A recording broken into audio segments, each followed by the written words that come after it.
Hello guys, welcome to the vlog. Today, as you can see, I'm doing a little bit of a review time on the IMARS 360 Pano 360 Pro camera that, as you have checked on the previous vlog, if you haven't, I do regular vlogging, mostly daily vlogging on 360, fully mobile edited, so you can check them after this video.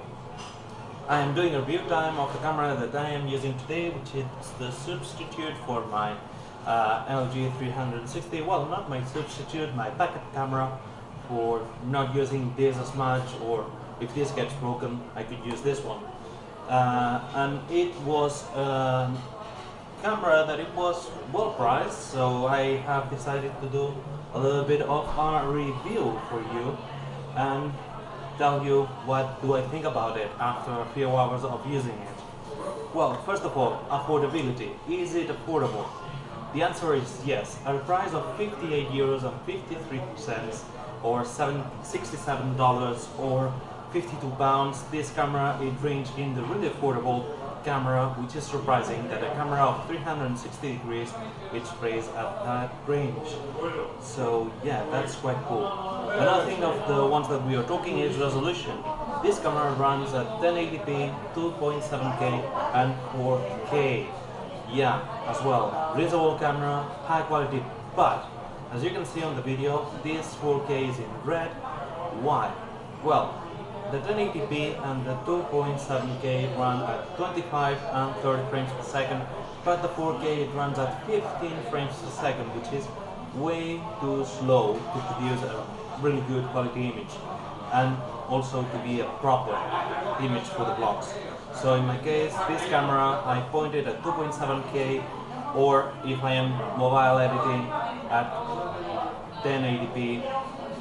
In the camera it will display as 1960,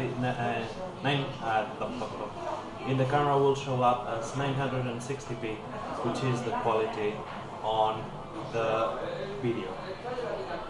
In terms of connectivity, this camera comes with a remote control. Also, you could control it through your smartphone with an app like this one. Actually, it's recording now, and I can see myself as you can see me in the screen. So that's quite cool. And also how it connects through Wi-Fi. It yields a signal of Wi-Fi up to N connection, which is one of the stronger connections available, and it records to an internal SD card. You could upgrade that SD card if you want to. It doesn't come as included, so you have to take that in mind. One of the things that I take quite a lot of care when I am editing with this camera is, get out a bit, is the camera compatible with the Beer editor? The files are working on the editor. The answer is yes. It works with the Beer editor, and also it returns a good quality signal to be able to be exported and sent to the bin. Things to improve. Well, basically this camera has a lot to improve, but being an affordable camera, there's things that you could take into consideration. It's a camera that it will not have a white balance situation, so you cannot control the kind of light that you could take on the camera, so it automatically senses the light and so on, which it doesn't work in a really low light situation with massive lights, as you have seen on the previous video. If not, I invite you to see it, and you will see that it doesn't manage a dark situation with a really high intensity light. It works a little bit bad, but that could be improved. If you are inside that area, then the camera will adjust itself and work better.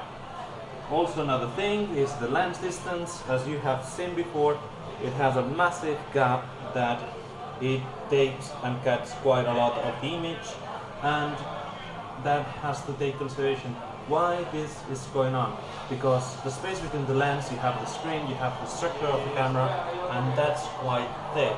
If we compare it to the LG 360 or other cameras on the market, it's less thick of a gap, and that gives you a better rendering of the image on the 360 space, so it doesn't cut as much.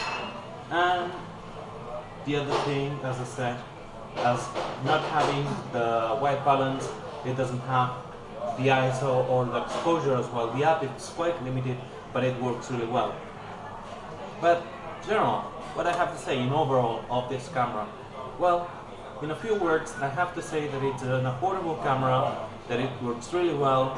It films in 2.7K, which is a really good quality already for domestic video. And if you are sharing it on the socials and so on, you could pass it through the VR editor, have a good quality 1080p video that will work in 360 degrees. So in a few words, good and affordable camera with a good connectivity, good quality, in order to be an entry level for the 360 video.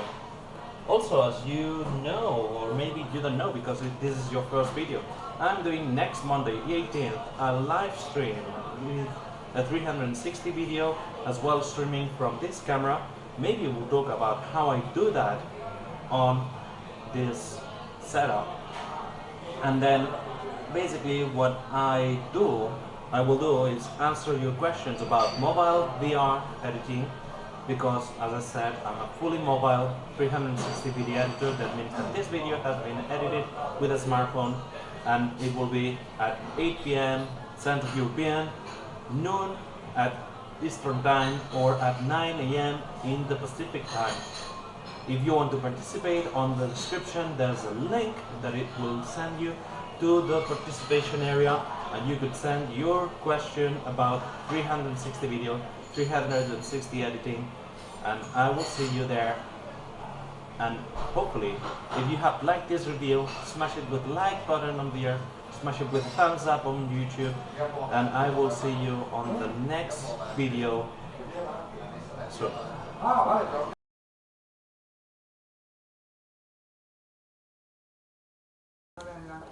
Okay, so before I drop the video, I know that I have showed you the end card, but I am still back on video. It was really a flashing end card, because I will put it back later on. Well, stop babbling away. I am doing a 360 live stream over YouTube. For the ones that don't know me, yes, I do also publish videos on YouTube, as well as I'm publishing on VR. It's gonna be Monday, the 18th of December, at 6 p.m. on the Central European, 12 on the Eastern Time, or 9 on the Pacific Time. You can drop your questions, links in the description, and I will see you on the next vlog.